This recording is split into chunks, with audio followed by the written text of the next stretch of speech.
بسم الله الرحمن الرحيم. اللهم صل على محمد وعلى ال محمد. ازيكم يا حبايبي، عاملين ايه؟ وحشتني خالص من الفيديو اللي فات. جيت لكم بفيديو جديد النهارده، يا رب يعجبكم. بصوا بقى، المره اللي فاتت كنا عاملين روتين حلو قوي في اوضه النوم. وقلت لكم هعمل لكم روتين شتوي كده، طبعا بمناسبه الشتاء بقى.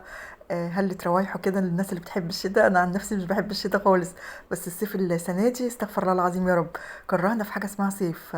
كلها ايام ربنا طبعا، كلها ايام حلوه، بس يظهر كده ان جهنم كانت بتتنفس الصيف اللي فات، فكانت هب علينا كده بنفحه كده من نفحات جهنم.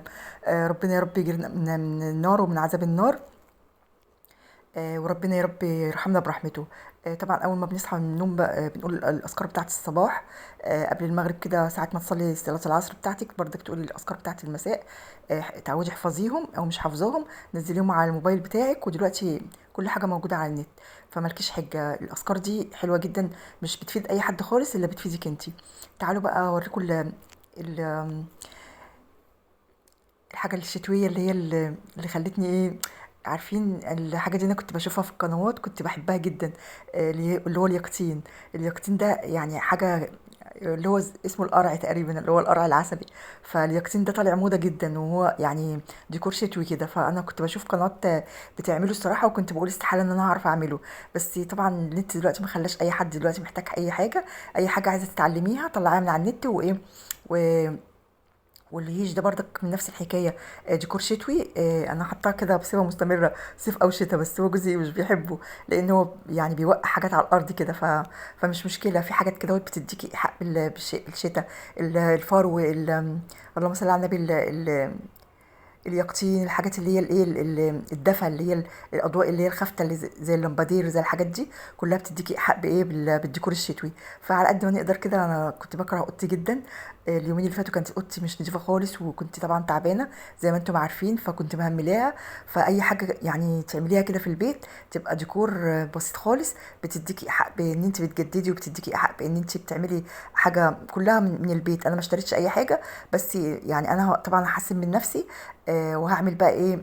هجيب حاجات خامات، لان انا مش عندي اللي هو الخيط اللي هو الخيش ده. بصوا، انا كل حاجات القماش ده من عندي. انت هتلاقي عندك برضك في الدولاب كيس مخده، كيس خداديه، كوشن، اي حاجه، اي قطع قماش فايضه، طرحه قديمه. انا عندي طبعا طلعت كل الاجهزه بتاعتي والاسلحه بتاعتي، عشان عجبتني الفكره يعني. هي طبعا مش معموله يعني، انا لسه بتعلم، مش معموله يعني كما ينبغي ان يكون، بس يعني شكلها الفاينل اللوك فاينل الاخراني ده جميل يعني. بصوا ان هي شكلها اصلا كيوته كده وحلوه، وكلها من حاجات من عندي من البيت، ما اشتريتش اي حاجه خالص من بره. خداديه عندك مليانه فايبر مش عايزاها.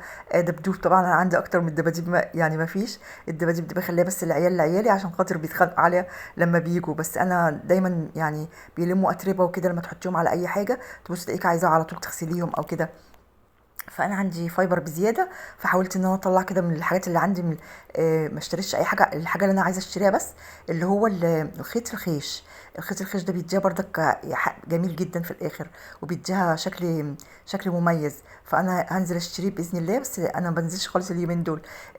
الزعنفه اللي بتاعتها اللي هي اللي من فوق دي بتتعمل برضك بطريقه سهله خالص، وممكن تعمليها بقماش او ممكن تعمليها باللي هو الخيط الخيش ده. هوريها لكم برضك، بس تابعوني والله، انا عندي افكار حلوه كتير جدا، بس مش لاقي حظ خالص في اليوتيوب. يمكن ربنا مديني حظ في حاجه تانية وانا غفلانه عنها.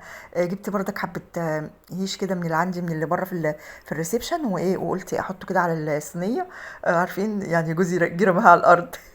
مش بيقدر مجهوداتي، بس مش مشكلة. يعني الحاجات دي بتبقى حلوة كده، بتديكي بهجة. أول ما بتخشي الأوضة، ياسمين بنتي قالت لي شكلهم حلو قوي يا ماما. قلت لها أعمل لك في أوضتك؟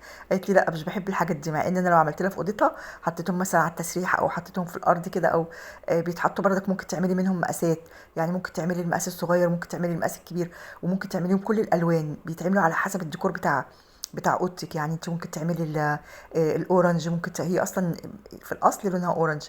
بتعمليها باي خامات بقى، بالفارو، بقماش الفارو، بتعمليها بالتريكو. هي جميله في كل الاحيان يعني.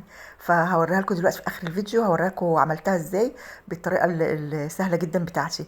جوزي بقى كان في الوقت ده كان طلع كنت طالبه منه شويه مشتريات، فتعالوا كده نشوف هو جاب لي ايه. كنت نفسي في اللب الابيض، ما اعرفش ليه. قلت له عايزه حبه اللي هي المكرمشات والحاجات دي بردك. قلت له عايزه حاجه حلوه، بس قال لي طب ما انا اجيب لك حاجه حلوه. قلت له دي حاجه حادقه مش حاجه حلوه، فين الحلو ده؟ راح قايل لي طيب خلاص بكره ابقى اجيب لك وخلاص. فجاب لي لب ابيض كده انا بحبه، وجاب لي حبه مكرمشات كده. طبعا ياسمين بتحبهم موت. وكنت بردك بقول له نفسي في الكيكه. لان كانت ياسمين كانت عامله الكيكه اللي هي بالشوكولاته دي. هو بيحب الكيكه اللي هي البيضه دي، فجاب لي دقيق وجاب لي لبن وجاب لي بيكنج باودر بقى وفانيليا وزبده وحاجات. فربنا يا رب الخير عندكم دايما، ربنا يملى بيتكم كلها بركه. بس اللهم صل على النبي بقى. بصوا اللي بتاع الخيط بتاع الهيش الخيش اللي انا كنت عامله بيه اليقطينه. خدته من الزرعه دي. اي حاجه عندك في البيت ممكن تعيدي تدويرها تاني يعني قبل ما انزل اشتري. بس انا هوريها لكم يعني لما اجي اعمل لها الزعنفه بتاعتها دي، اللي هي اللي بتبقى من فوقها دي. عارفين اللي هي اللي بتبقى عامله زي حته خضره كده، بتبقى خضره من فوق. هبقى اوريها لكم يعني في الفيديوهات الجايه، بس خليكم معايا وشجعوني كده عشان كل اللي بيخش بحس ان هو مده المشاهده بتبقى حلوه وكل حاجه. بس بحس ان انتوا بتتفرجوا مش عايزين تعملوا لي اي تعليق ولا اي لايك ولا اي حاجه. فده طبعا مؤثر جدا بالسلب على الفيديوهات بتاعتي. فيلا ربنا من عنده هو الرزق، ومن عنده هو دايما وعد البني ادم ان اللي يدعي ربنا يبقى عند حسن ظنه. والله صل على النبي. يعني يبقى ايه، يبقى ما يغزلهوش. هو ربنا اللي احن من العباد. فيلا مش مشكله، رزق عند الله. بس وجاب لبن كده، غليت اللبن بقى بتاعي وحطيت اللهم صل على النبي. التليفون هيفصل ثانيه واحده، احطه على الشاحن. وحطيت اللبن بتاعي في اللبانه كده، وحطيت البيض بتاعي في المنظم بتاع البيض ده. وتعالى بقى اوريكم تعالى هوريكم اللي بتاع اليقطينه. عملناها باسهل الطرق خالص. يعني انا بقى ايه، بحب اعمل الحاجات دي بتبقى لازم تبقي على روقان كده، ويبقى ما وراكيش حاجه، وتبقي ايه بالك رايق كده. عشان انا يعني انا اكتر حاجه الخياطه مش بحبها خالص، مش بحب الخياطه. بصوا القماش ده كان عندي اصلا يعني بواقي قماش عادي. هتلاقي بواقي قماش قد كده عندك في الدولاب. فبتروحي جايباها قلبها على ظهرها كده، بتخلي الوش جوه، وبتروحي عاملاه زي ايه، زي مستطيل كده، بس مستطيل او مربع. زي ما انت عايزه. يعني كل حجم بيديكي شكل غير الشكل التاني. فانت عايزه تعمليها مربعه كده اعمليها، عايزه تعمليها طويله اكتر من كده يعني تبقى طويله، بتديكي بردك شكل اليقطينه اللي هي الطويله دي. فبراحتك انت خالص. وحضرت طبعا يعني اصعب حاجه عندي ان انا الضم الابره. بيبقى معجزه الصراحه. ياسمين كانت نايمه وهي اللي بتلضم لي الابره. فربنا المعين. انا بحاول ان انا اعمل لكم كل جديد في القناه عشان خاطر يعني تبقى قناه متنوعه وكده، ما تزهقوش. خيطتها بقى من ايه، من تحت كده، وتروحي زماها. تروحي مكشكشاها وشده. لازم الخيط بتاعك يبقى جامد. تروحي شدها خالص كده، تعمليها ايه، تلميها كده من تحت زي البقجه كده. عارفين اللي هي السره بتاعت الدنانير دي، شكلها بالظبط. وتروحي قافلاها بردك من الجنب. طبعا ده كان عندي فايبر. فتحيه كده من بعضه وخليه يبقى ايه بهايش كده، عشان ما تبقاش اليقطينه مكتومه كده. وتيجي بردك من الحرف، احشي بقى الفايبر زي ما انت ما عايزه. وتيجي من الحرف كده تروحي لفه من حوالين داير كده، تروحي لفه اليقطينه بتاعتك كلها بالخيط كده، عشان لما تيجي تشدي تروح مشدوده معاكي زي ما تكوني ايه بتقفليها من جوه ومن بره. يعني من فوق ومن تحت. وبتيجي بقى على الخيط. لازم الخيط بتاعك يبقى جامد. انا كنت خايفه جدا لان الخيط بتاعي مش جامد قوي. وتروحي عاملاها بقى ايه زي علامه زائد كده، من هنا ومن هنا، من الناحيه دي ومن الناحيه دي قدامها. وبعد كده من الناحيه دي ومن الناحيه دي بردك قدامها. زي ايه، زي علامه اكس كده، او علامه زائد. وتروحي مربعه اللي بتاع الخيط بتاعك، تلفيه بردك من الناحيه دي ومن الناحيه دي. انا هوريكم دلوقتي، بس انا عشان كنتش ماسكه التليفون عندي بحامل، فبيبقى صعب جدا التصوير بتاعي مش بيبقى احلى حاجه يعني. بس انا يعني سهلت لكم الفكره خالص، على اساس ان بصوا ممكن بيبي صغنن كده عنده يعني عنده 10 سنين ولا عنده 7 سنين يعرف يعملها. الحاجات دي غاليه جدا والله، الحاجات دي غاليه جدا بره. فطبعا الفاينل النهائي ده بقى الحاجات اللي هي الخيط والكلام ده هيتضرب بقى يعني بعد كده. هدريه لكم بس في الاخر. ممكن تجيبي زرع عندك اخضر، حاجه عندك في الزهريه مش عايزاها، بتروحي مغطيه بقى الحاجات اللي هي زي ما انا ما وريت لكم في اول الفيديو كده. بس يعني هي سهله جدا. انا عملت بقى 2 مخططين كده، وبيكسروا اللون بقى كده يعني عشان ما يبقاش كله ساده. ممكن تعملي كل الالوان. انا عندي قماش كتير جدا في دولابي، فهتسلى بقى فيهم كده واحده واحده عشان خاطر ايه ابقى ابدل فيهم يعني في الديكورات. بس اللهم صل على النبي. جيت بقى هنا بقى بعمل الاكل. كان جوزي كان جايب لنا فرخه بلدي كده، وعملت حبه لوبيا صغنطاطين كده على قدنا، وفي الاخر اترمى منهم برضك. يلا. ربنا يخليكم ليا، ما تحرمش منكم.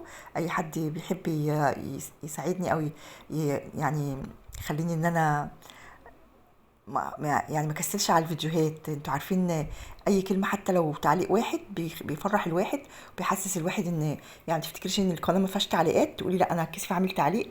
ما هو انت بتدي فرصه لغيرك ان هو برضك ايه يروح عامل تعليق زيك. ما تحرمنيش من يعني من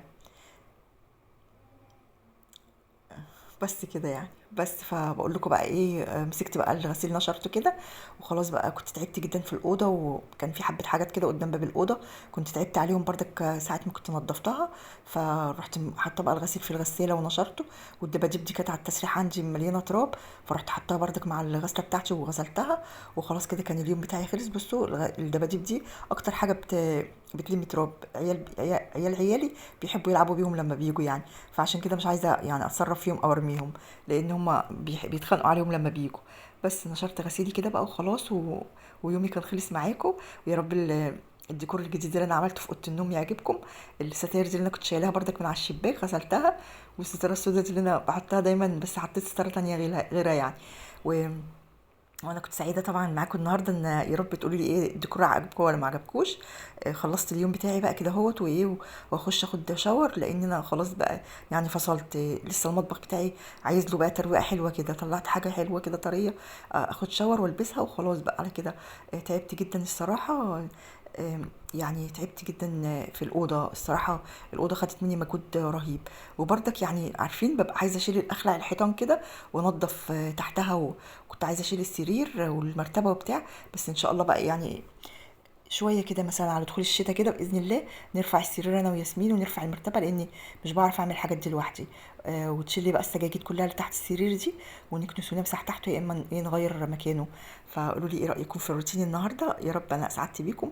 يا رب انتوا كمان تسعدوني بالتعليق بتاعكم زي ما أنا بشجعكم، انتوا كمان شجعوني. يلا أشوفكم في الفيديو بقى الجاي إن شاء الله.